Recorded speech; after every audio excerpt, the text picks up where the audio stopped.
This is Liquor and Wolves. Liquor and Wolves.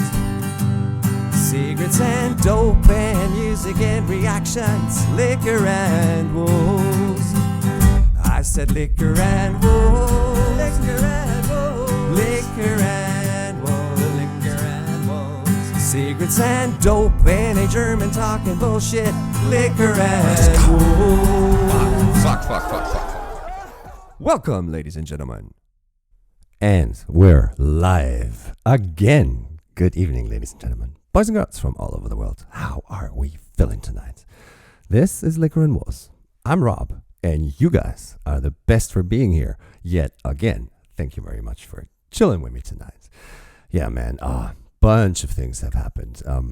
I guess the entire catalog of Liquor and Wolves from this point on, should be under the chapter overline change and restart.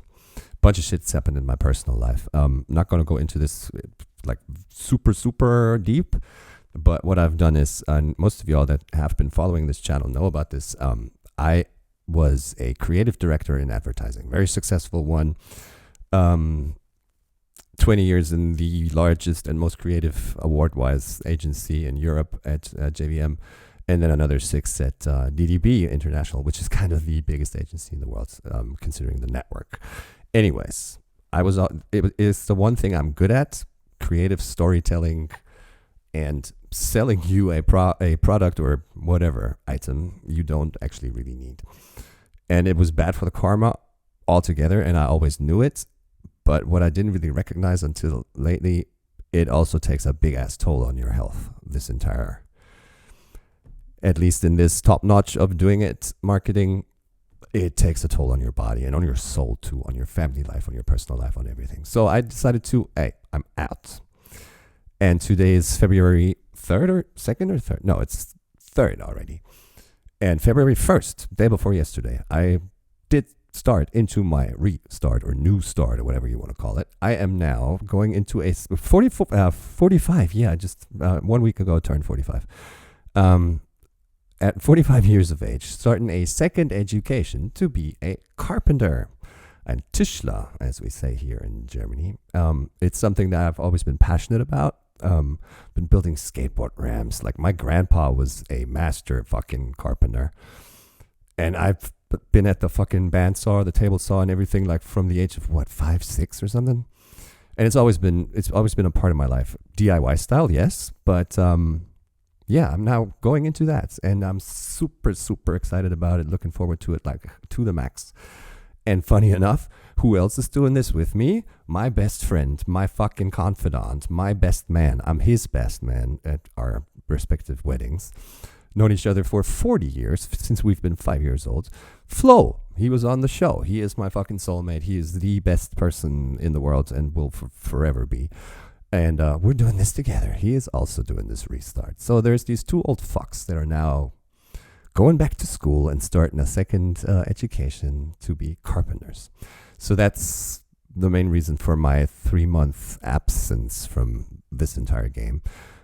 I thought, if you're going to do a restart or a reset of everything up until this point in your life, then go full out with it, right? And why am I going back to this now? Why am I here? Why are you seeing me on your screens? Because it's been the one thing as of late, like, let's say the past year, that has always been a constant of, positive energy input into me. And that's 99% due to you guys that are here on the channel and that have been roaming this little cosmos that I am roaming as well. Namely, of course, like core concept of this thing or reason for this channel existing, Harry Mack and the entirety of good that surrounds him, but also artists like Randon and F who have kind of sent good folk, and y'all should all feel pointed at. Towards my channel and my content, because I've been discussing and reviewing their stuff. And yes, doing this here has A, always been fun, B, has always kind of filled me with joy to produce the content I'm making, and then C, the interaction with all of you great people out there is so not fulfilling, but like it recharges batteries that are, in my personal case, kind of on 1% all the damn time. Now, this battery here, I mean, it's 3 days in with this whole new world of mine, but it's charged 99%, and I'm super ready for everything that's at the horizon, and the future's looking bright for a change. And that's kind of full circle with a good bloke that we all know as Ren. Why am I saying Ren? Because like 3 hours ago, 3 hours ago exactly, here it is. I told y'all that I would be doing the first reaction in 3 months and asking and letting you in on the fact that I have not, and this is honest, I promise to fucking God, with the decision to stop YouTubing 3 months ago, I also stopped consuming the content of the artists that have made this channel, if you will, namely Ren, HMac, and people like NF and also Falling in Reverse. I don't think they've released much since. Doesn't matter. The other three, sure as fuck have. And I've decided to never consume that or consume reactions to it by my favorite reactors, because it was always in the back of my head, maybe one day you'll get back into this, and it's happening tonight. So I'm asking all of y'all, who should be the one that I go back into this with? And the options were Ren, Harry Mack, and Just Do What Feels Right. And you can see it here, of course, the overwhelming majority of you guys, out of 14 anyway, but it doesn't matter. It could have been 3 people that voted, is Ren. So first thing I did, and funny comment here, Samuel M. Register says, the people have spoken. They sure as shit have, yes. It's not even close to a tie. It's a decision to go for Ren. So what I did was, I didn't even do it yet. I'm going to do it now. I did open a tab for it, but I haven't searched for it yet. What we'll do is we'll go to Ren's channel real quick. What is this? 120, 100? Here's 100. Let's go to Ren's channel and see what he's put out since the last piece of work that I have seen, which was, I put it in that post. The last thing was Murderer that I've seen from him. And now let's go to his channel and see what the releases are since then. All right, latest releases. Where is Murderer? Here it is, Murderer. That was 6 months ago, so it was old already when I did it. And what has come since then? Dumb King Come, some King Dota Diss, Murderer Acoustic is something that would kind of make sense because it was the last thing I've done. But I have something in the back of my head, and I'll share it once we get there. Down on the Beats, Masochist, Lost All Faith, Sick Boy, and we see a pig's mask here. I want to play a game, $, and Ren Money Game Part 3. And this here, oh fuck, it's got 4.6 mil views. It's 3 months old, yes. This here is the one I'm very much inclined to do tonight, because of course, if you've seen my reactions to Part 1 and 2, and also to the Crucify Your Culture, which is basically the same core topic and issue that we're addressing in that. I am super excited because I've always, and this ties in with Black Pegasus and the 40-year-old FUQ boys that I'm really tight with. He had a Ren interview, and I was like kind of behind the scenes sending him, BP, this is Black Pegasus, questions that I would have and would love for Ren to finally answer for me. And that was always, you are describing this sitch so beautifully, but what's your recipe on how to make it better? Because it always kind of stops there. Except for Crucify Your Culture, which describes kind of the most extremist way of dealing with the whole thing, as in not only protest it, not only boycott, but actively do something about it. And like the maximum way of doing something about it was him with the fucking gas canister on the roof of the White House, right? And not everybody's going to be willing to go that far. And that's the reason I am very much inclined to go to Money Game Part 3, even though in the like chronological order, other stuff has been released before it. But I'm just going to take the audacity and I'm just going to do it. I mean, it's my fucking channel, right? But no, I am super fucking excited to go into that. And why is the thumbnail It's not exactly the scenery of the room we get in High Ren, but we do get the wheelchair, we do get the hospital gown, and we get a hood again. There was a thought of mine on the hood thing, especially when I think in the cover of All My Life, he draws eyes. No, it's also in Money Game 1. He draws eyes onto the white hood of a person that is hooded. And my interpretation of that was, we need Ren to sort of take us hostage or capture us, in brackets, with his art, to give us eyes, as in paint them on us, to see the shit he's talking about. Without him kind of violently beating it into us, we wouldn't be able to see what he sees. That's what my interpretation of that shit was. So that's what we're going to be doing. We're going to go into Money Game Part 3. Super excited that I'm here. Super thankful for the fact that you guys are here. And it's still Liquor and Woes and everybody that's been following it. There had to be a pause from the abstinence thing because that's going to be too long of a story to explain. Cut to the chase. They call you, come in tomorrow at 8 a.m. for the next piss test. They called me, and I'm on a small island of Sylt with Joe, my little kid, to go fishing. And it was up to me to decide whether or not I will pack up and leave with him on the day that we just arrived to be able to take the piss test the next morning and, pass it. I decided to not, but to stay for the sake of Joe, to be with him and to give him this fishing weekend that we've been talking about for weeks. And what that decision, the consequence of that decision was, all right, he didn't show up. Pause button. The entirety of document your shit for a year restarts. So I'm now back at, 361 days of abstinence. Why am I saying it? Because we're having a Coke. Cheerio, guys. Here's to y'all. But no, it's still Liquor and Woes. And it will at one point also be dealing with the former, which is the liquor. But that's not going to be the issue of this video right here. All right, kids, I'm about ready to go into Ren Money Game Part 3. Super excited. 4.6 mil. Wait, before you hit us with anything. All right, HD, that's what we do want that. Let's see if there's anything relevant in the description. Production. Square Sun Studios, okay. There's a violin, there's a viola, there's a cello, a second cello, a pianist. So it's chamber music a little bit, right? Then there's apparently characters, and we get credits. Cartel members, businessmen, champagne girl. Here's Sam, at least, I think. Freddie Phillips.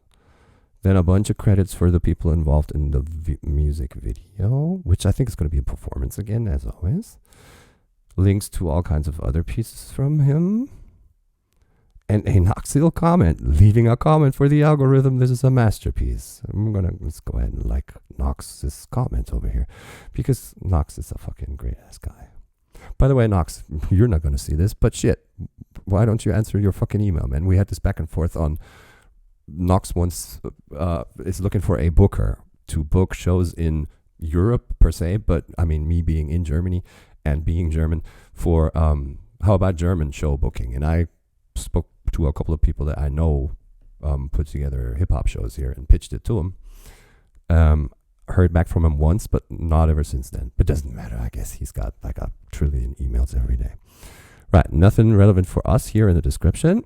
We are going to, as always, let this ring for a couple of seconds for me to be able to check my volumes here to the far right. And then, ladies and gentlemen, I'm going to take you full screen. Is that cool? I do hope so. Let's roll.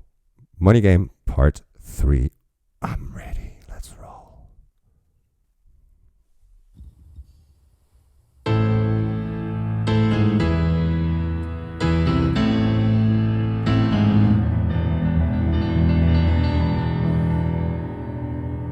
I'm waiting for a beat.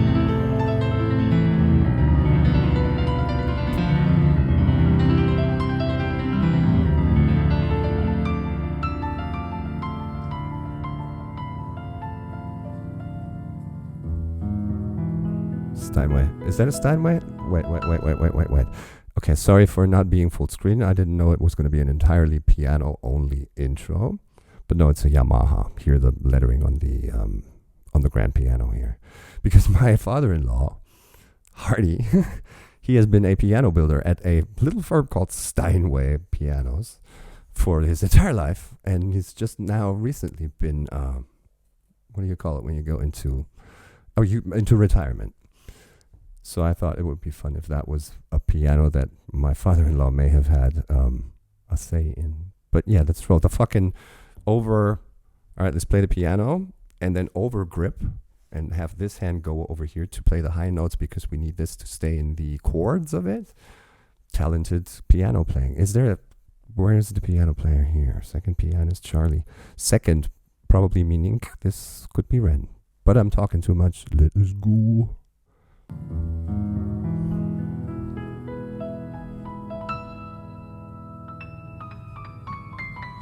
Nice camera work. Wow, how did they do that? How in the fuck, this is my old world of advertising creative director, and how were things made production-wise? Did you see that fucking camera roll? That was amazing.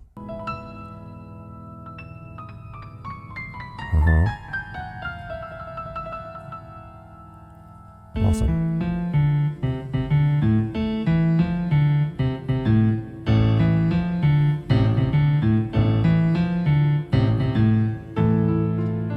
Looks like we're good.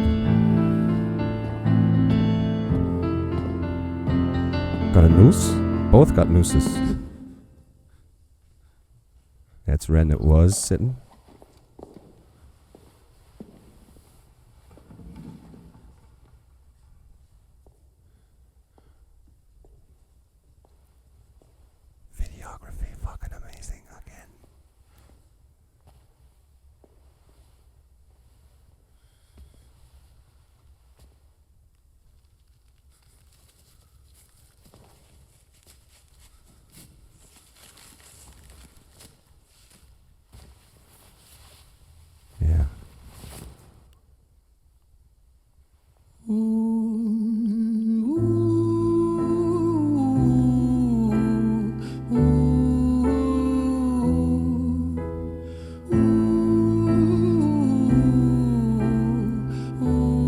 This is the beginning of Violet's tale in the Jenny and Screech trilogy, kind of, isn't it?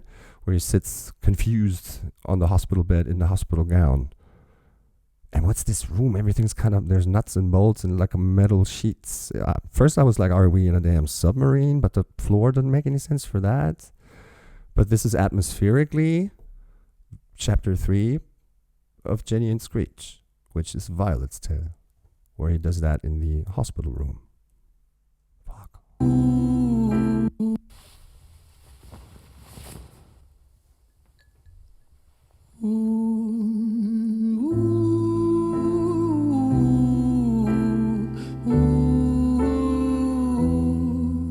Kind of it.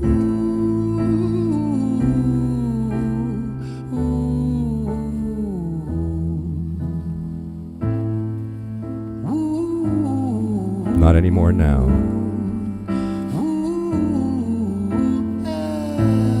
That reminds me of something as well.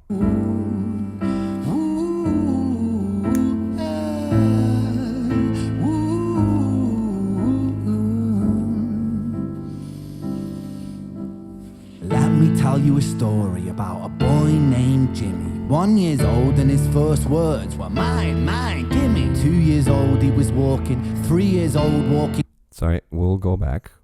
But now that his voice kicked in, it gives you peaks that we hadn't had before, and I had to double check volumes. Meet this boy. Let me tell you a story about a boy named Jimmy. 1 year old and his first words were mine, gimme. 2 years old he was walking, 3 years old walking quickly. 4 years old he was running round the pavements of his city. 5 years old and his daddy told him, listen here son, you gotta learn to be a man. A man, he works for what he wants. 6 years old and he's reading, writing, top of the bunch. And when he's 7, his progression made him student number 1. 8 years old and he's praised for unusual grades. 9, his parents paid for private school to nurture the flame. 10. Up until here, I have nothing to complain about, as opposed to, let's say, Violet's parents. This doesn't sound like too bad of parenting, even though it has a touch of it. Like when Ren gives it this very, very enunciated, it's always kind of commenting on the content he is saying. Here, kid started to walk, started to run, started to talk, was okay at reading.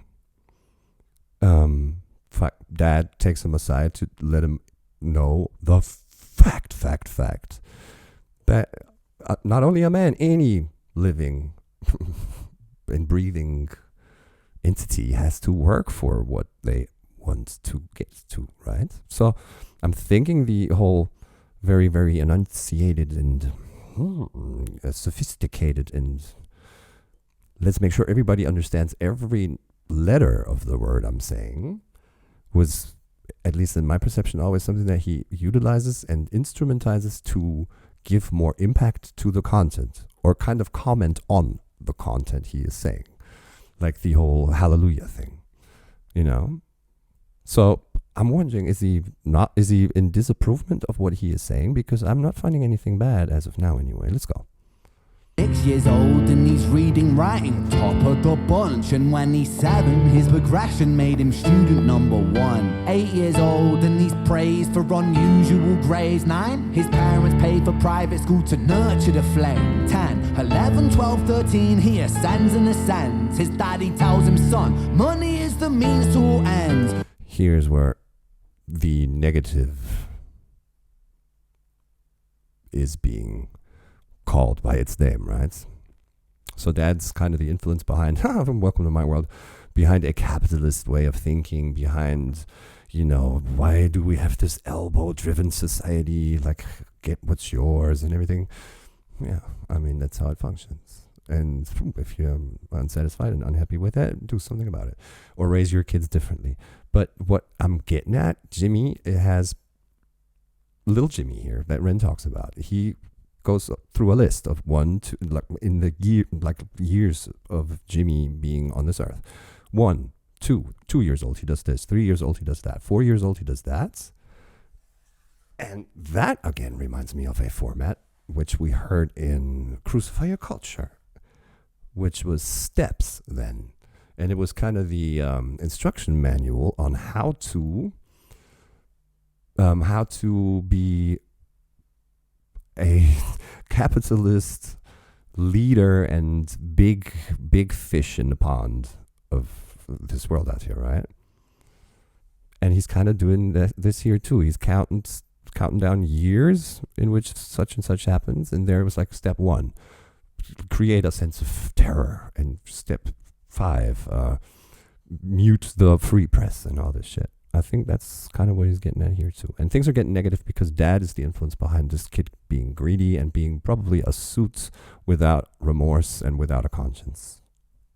But let's see if it's true what I'm thinking. He ascends and ascends. His daddy tells him, son, money is the means to all ends. 14, solving complex mathematical equations. At 15, Shit, man, this thing's almost 10 minutes long again. So I have to not talk about everything I see. But it's starting to mix.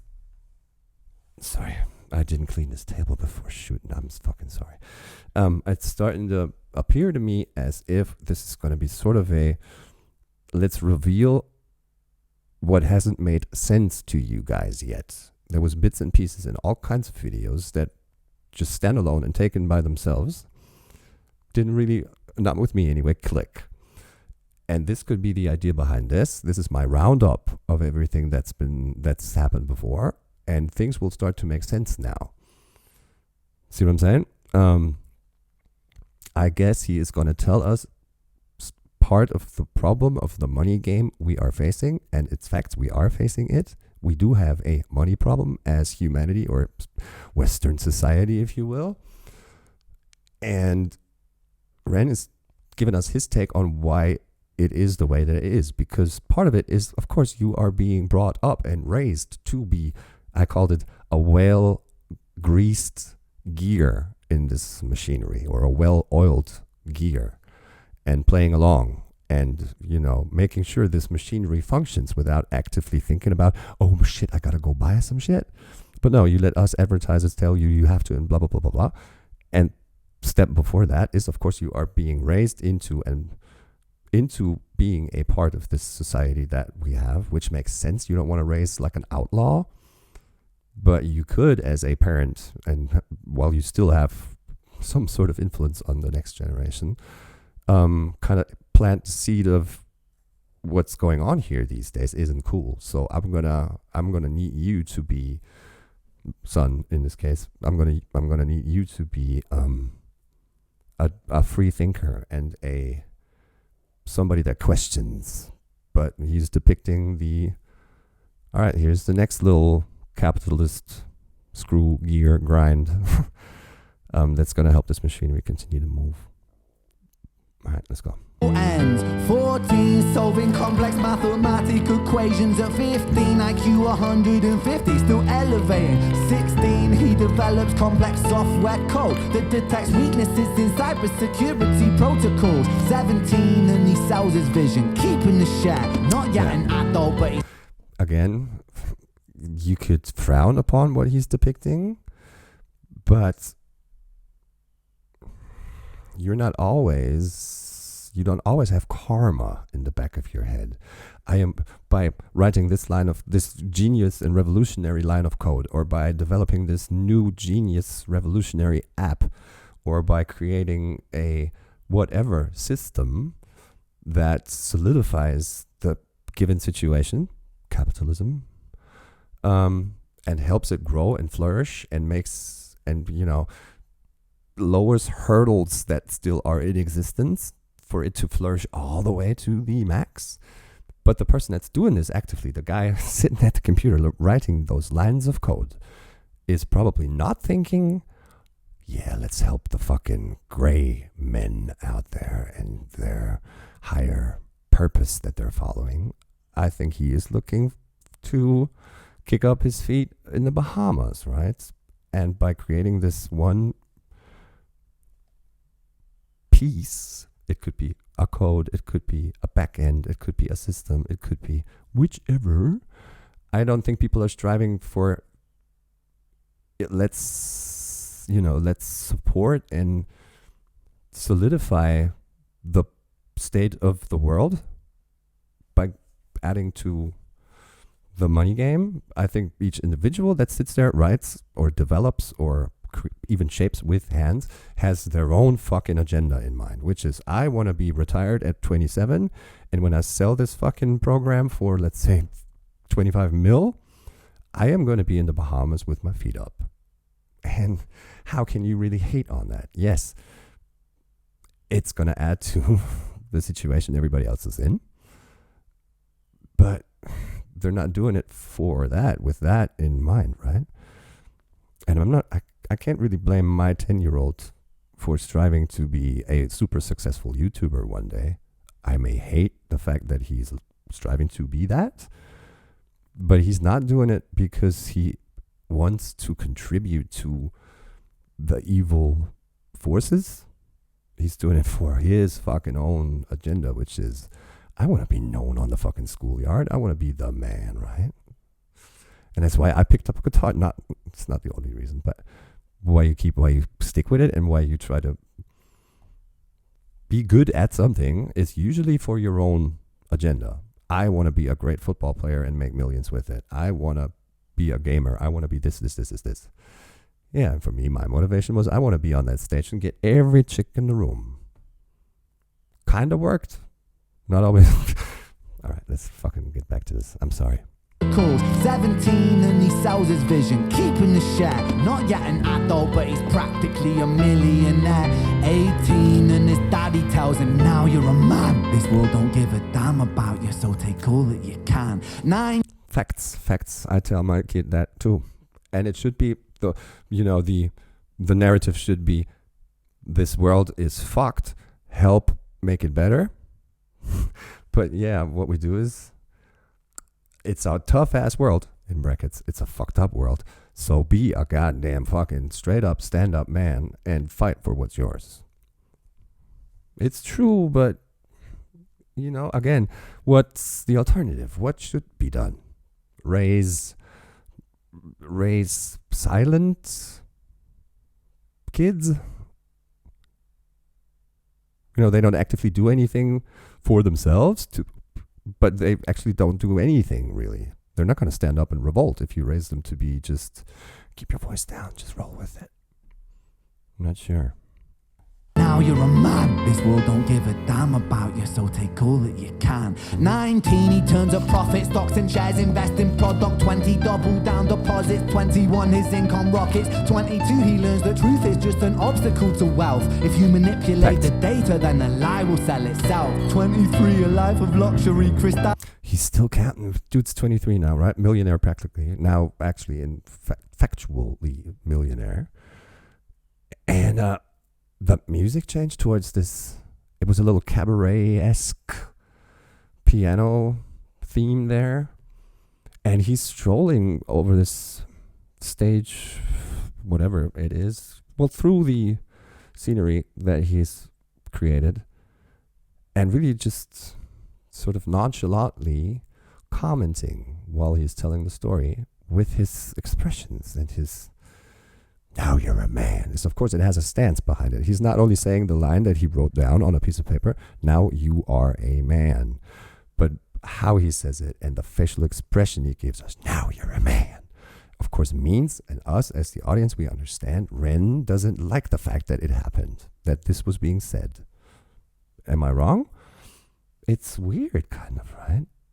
And now there's more, not props, but more interaction happening here. Is that waiters? What did they have to do here? So, and with each year, he starts throwing money. Manipulate the data, then the lie will sell itself. 23, a life of luxury, crystal and cocaine. 24, he makes the Forbes list, they're applauding his name. 25, and his daddy tells him, listen here, son, while you're sitting in that palace, that don't mean that you won. 26, a business shift, he switches business to arms. He's 27, dealing nuclear and shells in Iran. Jimmy's a pretty, like, he's got some experience in life, right? So, kind of code nerd, super good, like in one island talent, basically. And now, sorry, something is rattling in my audio. I think it's the XLR cable of the microphone. I'll be, like, hold your ears shut for 1 second. I think that did it, yeah. And now Jimmy's gonna be an arms dealer. Of course, he started snorting a couple of bumps of meth every now and then. But if you're a millionaire, hey, right, you can always just fucking Betty Ford clinic your way out of all that shit. Now is he turning into an arms dealer? And this is where I guess now you can really put your finger on it and say Jimmy has no conscience. And Jimmy does not care that his decisions and business moves are bad. He is only seeing the dollar signs now and is actively deciding, I don't give a shit if I'm going to sell my product to, let's say, like an African warlord, and knowingly giving money to somebody who is going to fucking equip like child soldiers with the shit and do nothing but harm with it. Jimmy doesn't care anymore. It's going to add to his wealth, right? And why would dad come in at 25 and tell him the palace that you sit in doesn't mean that you've won?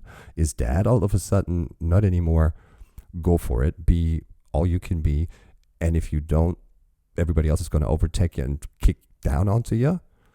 Now dad is seeing fucking Jimmy has achieved what I have wanted him to, which is riches.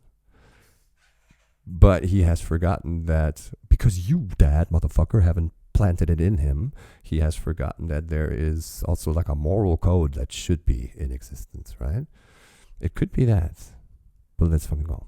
Switch his business to arms. He's 27, dealing nuclear and shells in Iran. 28 inside the Senate, money bought him a seat. He's 29, a role of counsel in the president's suite. Now he's This is again fucking nodding over to presidents of the United States at one point whose families have all kinds of intertwangling connection with, you know, the actual evil. He's name dropping Iran. He's name dropping, I bought myself a seat in the Senate, or Jimmy has, and he's now starting to fill with presidential campaign.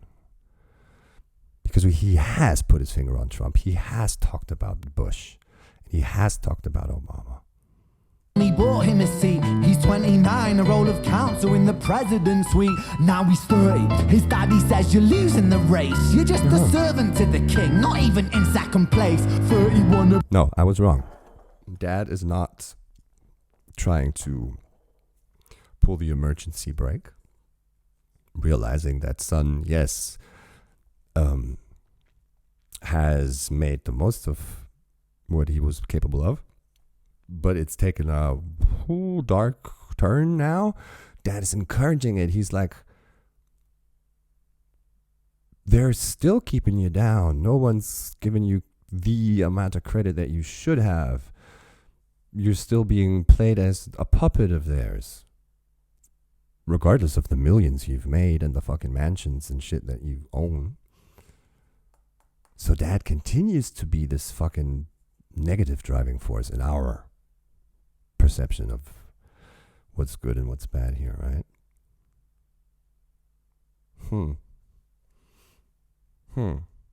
Losing the race, you're just a servant to the king, not even in second place. 31, a big maneuver for his daddy's approval. Moving imports over borders from the exports out of Cuba. 32, moving grams, growing kilos to tons. He's 30, exports out of Cuba. 32, moving grams, growing kilos to tons. He's 33, filling warehouses with powder and guns. 34, turf war with nobody to stop it. Blind eye from the po-po inside of his pocket. Blind eye from the pole? What? Blind eye from the po-po inside of his pocket. Blind eye from the pole? Pole? Warehouses with powder and guns. 34, turf war with nobody to stop it. Blind eye from the po-po inside of his pocket. That must be some kind of drug. He doesn't even realize it. It doesn't matter because he's coked up. He's not ignoring it actively. He's just unable to see it because he's always under the influence of whatever po is. Or am I just not getting it? What's a po in the pocket? Po. But yeah, he's gotten full-blown Breaking Bad mode, right? Filling warehouses with powder and guns.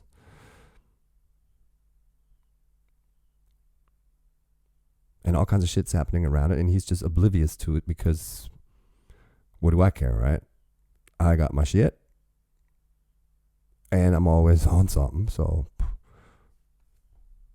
And also now I think drums came in, and all kinds of weird shit happened again. The camera did another 360 flip sideways, and this can only be done if you have a rig, like a steady, with a rod that has the camera center, and you can turn it on that rod to make that movement while you still got it on in your steady. It doesn't matter. It's camera shit. Weird props though, right? This old ass globe, this old ass telephone. Super like high society shit. Like when fucking Graham Bell and the telephone thing was a thing, revolutionary, and you owned one of these little bad boys down there, you had got it made, right? But today, why? But let's go. Stop it, blind eye from the po-po inside of his pocket.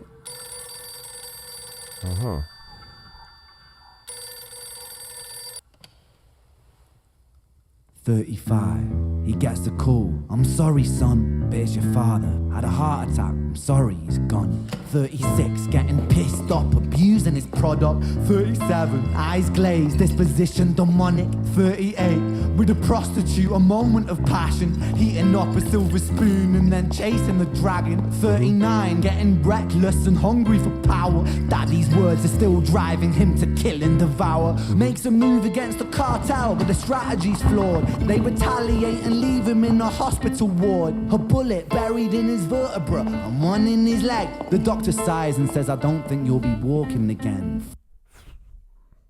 Wow. So gets a call. Dad is gone. That knocks him off the rails of the world that he was already in, which isn't, your everyday type world. And then it gets worse. So apparently Dad never actually, respected the fact how far he's made it. Of course, not in the shadow world, but, kid was a millionaire, fucking sold a great concept at one point. Took the wrong decisions after that, never made it to presidency and everything. So Dad is always unsatisfied with him. And this is now because they never made up before Dad died. And got the chance to, hey, it doesn't matter. I mean, this is family first, right? This is father and son. So with nothing ever having been cleared out and Dad dying, Jimmy is running around with this thought implanted in him. I was never good enough. So let's start abusing our shit even more. And then make a dumbass decision at one point to go against the cartel. Because if I can't make it to presidency, let me at least be the fucking man in the underworld, right? And be the president of it. Kind of figuratively, right? Wonder where the money game that he's been depicting in part 1 and 2, which is the society-wise money game involving all of us, is going to tie in with this very individual story of Jimmy and his dad, of a individual career, namely that of Jimmy. He's probably going to be able to, build that bridge from individual fates and, career of a person to the grander scheme of things. We all kind of act a little bit like Jimmy in our own universes. And thereby we are, feeding and fucking solidifying, here's the word again, the money game of the grander scheme. That was the issue in 1 and 2. It could be. And it's a fucking brilliant approach to it as well. Again, he's like, okay, I've made all kinds of grand statements on the state of the world. Let me break it down to one individual life story and then tie it back together with, this is just one of those well-oiled gears in the machinery of the money game. It could be that. Let's see if I'm completely off or what else happens here. And also, just music video is always the wrong word for what Ren does, I think. It's, again, a stage play. It is entertaining us. It is being performed and put on for us on the spot here in this room. There's no studio version of it, which would probably be weird. If you only got the audio layer of it, it still has a lot of things to tell you, but it's not your, close your eyes and listen only to the audio. You're not going to get this experience that the visual layer adds to Ren's work, right? And his performance, dude's a fucking actor too, right? All hats off. That's going to get some fucking... First time in 3 months I'm hearing this bad boy. It's fucking rightfully so that our man here is getting it. Let's roll. And one in his leg. The doctor sighs and says, oh yeah, he's never going to walk again. So one bullet in his vertebrae and one in his thigh. The doctor says, you're probably never going to walk again. What now? Probably just going to take care that this whole stance of fuck it, it's going to get worse, right? Don't think you'll be walking again. Fuck. Wheelchair. Here's the reason. Let's get in the gown because you're being operated on, right?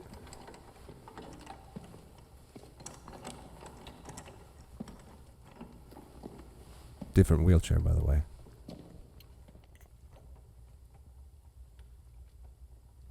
This blue stuff wasn't on the high-rent one. Okay, here's the chamber musicians. Let me tell you a story about a boy named Jimmy. He was 40 and he cursed the words, mine, mine, gimme. 41 he wasn't walking, 42 not walking quickly, 43 never running round the pavements of his city, 44 inside a palace with a mountain of gold, but those riches turn to rubble when perspective evolves. Weighing heavy on his conscience is the value of gold. Lamborghini for a life, trading money for souls. Jimmy followed the code inside the land of the free. Put your hand inside the cookie jar, take more than you need. And his example is exaggerated versions of me, and it's a version of him, and it's a version of she, and it's a version of you. There's no Facts. It's exemplatory, but at the core of the whole thing, it is you, this dude right here, basically anyone contemplating at one point in their life with this major change of his reality, being in a wheelchair all of a sudden, triggers the what in the fuck have I done, and am I right, and like you question everything that never was, kind of, in a little bit of an extent here, and he said it here. All of these palaces crumble when the perspectives change. True. And NF said something very similar that applies to what I have described at the very beginning of this video, that the advertising industry is something I have always loved, and I was really good at what I did, but it will make you a wealthy person, yes, but it will also take your personal life and your family life and your health put it in jeopardy. At least in my case, it did worse than that. And F says this thing, yeah, your sales can rise, but it doesn't mean much when your health declines. And it's kind of like this here, like, why have I built this entire fucking empire of, in this case, criminal or bad? It could be a positive one too, though, because the second I fucking can't walk anymore, none of this shit matters. I can have marble floors. I can have fucking golden handrails on my damn stairs. I can't walk these fuckers no more. Right? And in a little, it's just at the core of this, contemplate what you have done up until today and ask yourself, is it something that is lasting positive energy to your own self?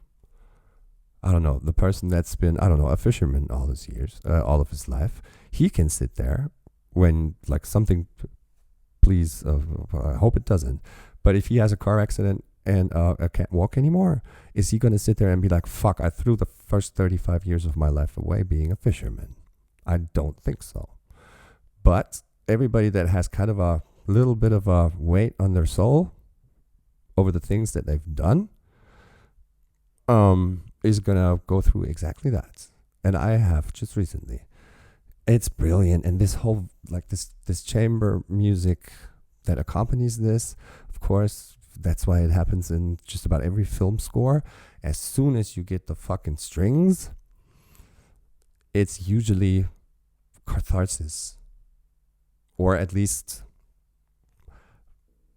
as opposed to before, everything is beats. In this case, it was drums and piano. In a film score, it'll usually be just overkill of everything fucking pumping. fade that out and bring up the strings, something is changing emotionally in probably the protagonist. Same here. Come to all kinds of realizations. And now he's telling us this extreme example here is, of course, only one story and not the core of what I'm saying. But basically, just about anyone can find the very, very core of what happened to Jimmy here and why he was the way that he was or is. Try and search it in yourself and you will probably find something similar. Escaping the blame, the way we live is version of she, and it's a version of you. There's no escaping the blame, the way we live is parasitic. Fuck for money and fame, call the music. The way we live is parasitic. Fuck for money and fame, call the music. Call the music. In the blame, the way we live is parasitic. Fuck for money and fame, call the music.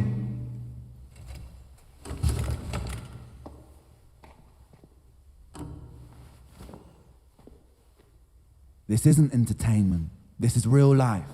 The way we live is lunacy. Community, it declines. A little bit of a fuck up there in the delivery. I love him for it. Thank you. No one's gonna yell, cut! Because of that little bitty stumble over the first syllable of the word I'm trying to say. Just go, swallow it, and say it. No one's gonna fucking care. Everyone's gonna fucking appreciate what you're doing here for us. And that little bit of who fucking cares? Fucking hats off to this guy, man. This bravery, the balls, the fucking, I don't give a shit. I'm bringing my fucking point across here. Awesome. This isn't entertainment. This is real life. The way we live is lunacy. Community, it declines. Hyperpolarized, always fighting, then we divide. Truth is less important than the money that we designed. Money's an invention. Politics from our invention. They all come from people's ideas. Did I mention? Border's an invention. Law and order fuel the tension. It leads to people killing each other. My solution. Oh, is he gonna give us one? The fact that he puts in his pause here is probably gonna be a sign of, I don't have it. I'm just documenting and, you know, I'm telling you what I think the state of the land is or the state of the world is. My solution? Pause. Ready to hear if there is one. But fuck, did you hear how he, like, of course I talked about this little stumble, but it was the start of a rap flow delivery that was flawless. Flawless. And content-wise, again, he's saying so much important shit. Borders are an invention. Politics are really there, were needed to protect and solidify the ideas and inventions that came out of people's heads. There is no stone plates in which a higher entity tells us, here is how to, dear humanity, here is what to do. It is someone from said entity of humans that came up with a thought and was clever enough to kind of, you know, convince others of the greatness of his thought, and then implemented the instruments and mechanics to make it reality, what he had thought up. It's not God-given that this shit has to work the way it is working. And let's hear it, Ren. Do you have one? There's a gun on the table. Okay. All right. He's not going to light himself on fire, probably. But my solution? I'm listening. Did I mention? Border's an invention. Law and order fuel the tension. It leads to people killing each other. My solution?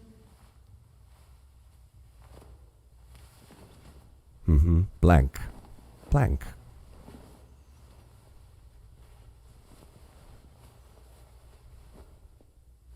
Was bullets too? Or shells? The gun is cocked though. No, it's not. That was just a little thing at the back. There's one in the chamber. Not checking. Everything is subject to change. We could build utopias if individuals were taught to use their brains. Mm-hmm. But if we could build after the fucking rhyme scheme and the content. We could build utopias if people were taught. We could build utopias if individuals were taught to use their brains. Were taught to use their brains.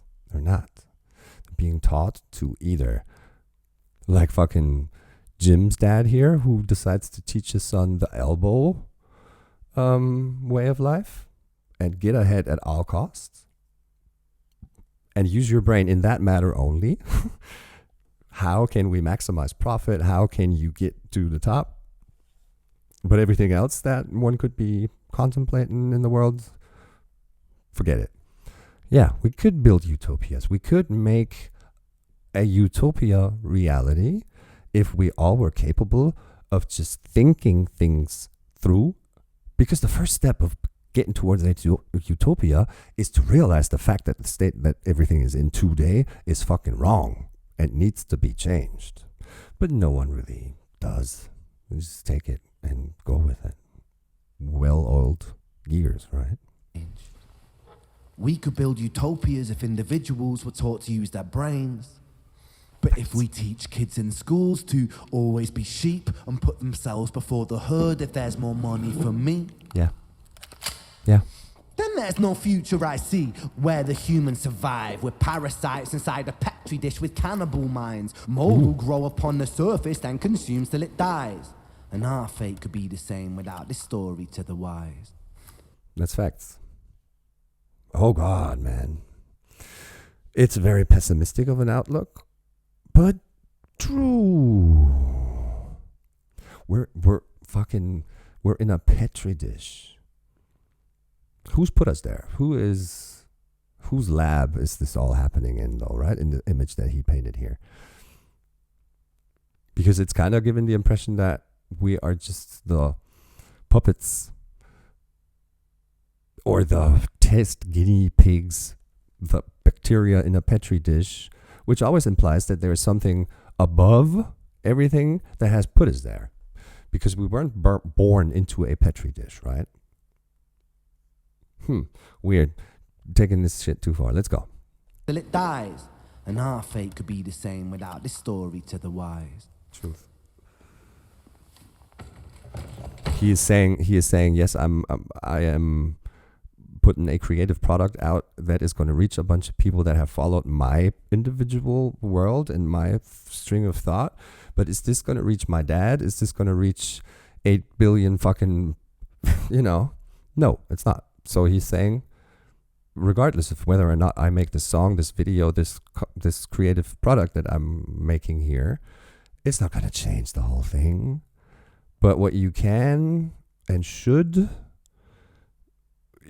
keep, and that's the reason he's doing this in the first place, dear Ren, is the fact that you are at least reaching, 5.4 million viewers of your content that will start conversations about them with third parties that haven't seen it. So you are not only making an effort, you are achieving something already, which is people giving it thought, sending it through their own set of standards and what's right and what's wrong in this world, and fucking starting conversations. That is so much the first step toward realizing something isn't right and realizing we need to fucking change our ways. No one's gonna if they're never told. So again, all hats off to the effort you're making, even though you're saying it's not going to change anything. I disagree. It's going to change. It could be a seed that is planted in hopefully every person that consumes this to at least think about it a little bit. And that, I think, artists like Ren achieve to the max. Who else is putting out like a political pamphlet that anyone's interested enough to read? With all your, politic terms and fucking economic, college, university background terms and fucking displaying, like trying to, possibly like Ren even trying to raise some eyebrows and trying to point people to what's wrong, but you're using the wrong format, the wrong outlet, the wrong way of displaying what you think or have found. No one's going to sit down and read your pamphlet. People are going to sit down and consume 9.19 minutes of this content. So, awesome. If this hadn't happened, none of the 6.1 million viewers that have seen it would probably give it thought. That's all I'm saying. So now he's back in a wheelchair, still in a suit. Let's go. Glory to the wise.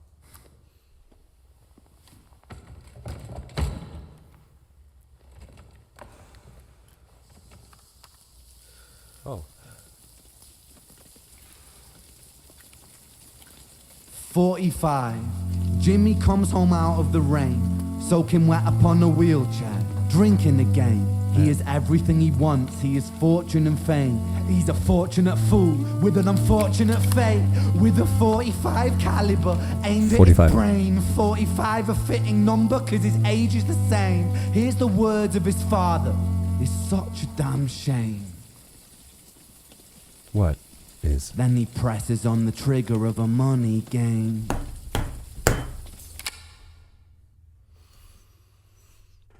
I was not expecting that. Here is the little bow that he ties the whole thing together with. But what was a shame? What did Jim's dad think was a shame? Of course, it's a part of the hook in version 1 and 2. It's a shame, shame, shame, shame. It's easier to blame. Right on the trigger of the money game. And here it is, the physical, an actual finger on the trigger. Of course, the pistol, the gun, the hand cannon isn't the money game.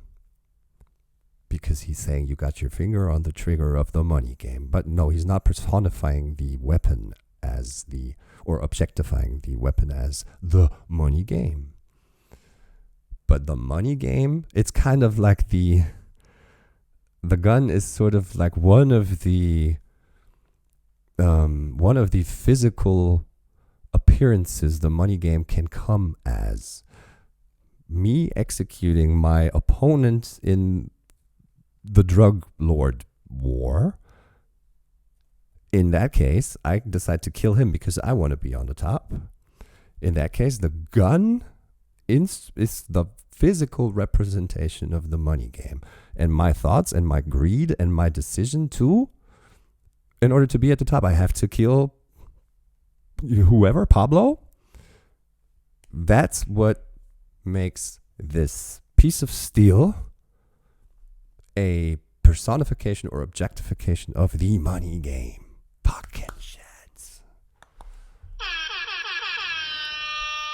So what I had really wanted, or what I'm always, I'm longing for, Ren to give me his take on what to do about it, is never actually said out loud. Of course, you can take out of this and also of part 2 and 1 what you think you want to do differently from what he's describing. I want to not buy the $60 white Kanye shirt. I want to boycott it because he has described the situation of stuff that is actually worthless, going for what because advertisers give it this extra value. Here he is describing or showing and depicting a very individual fate and a story of something that happened to one individual person named Jim. And we can take from it, I will never be like Jim's dad and push my kid to be this elbow kid. But it's never Ren that, comes out with a fucking list of here's what I think is to be done. It's always going to have to happen inside you. And that's probably also part of the approach of let's put it out there in a creative fashion and reach the generation that this is relevant for, because my fucking 82-year-old dad isn't going to do much about it anymore. It's the teenagers, the 20s, the 20-year-olds plus that are able to take the fucking steering wheel and turn this ship around if they decide they wanted to. So that's why he's doing that. And he's not giving them a pamphlet of, here's Ren's method. Follow it and everything will be good. What Ren does is, here's Ren's take on the world. Take it in and act accordingly if you find something to be wrong also.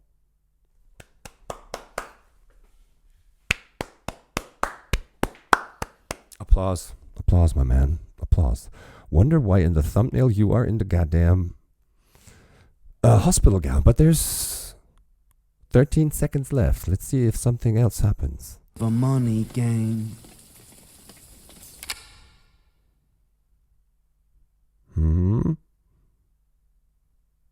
End chart. And that's it. Huh. Holy crap, man. Of course we're fucking liking it. And guys, let's talk about this. I may have taken it completely wrong, and I may have not, as always, seen the obvious. But what do you make of this? I've always loved the fact that we have this interactive community of people.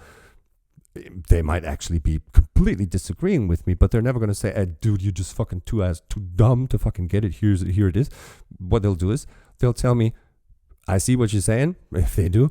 Or they'll just go, here's what I make of it. My take on it is such and such. And I love it because I'll get like new angles from which to look at whatever. And then I can decide whether or not I agree or whether I find something in that is, to me, not making sense. And I would love to continue to do that. So guys, girls, if you liked what you've seen, please leave a like, leave a comment, leave a sub. Be and continue to be as interactive as you always have. I love doing this shit. I'm fucking pumped because I love doing this. And I hope to see you guys on the next one. Bye-bye.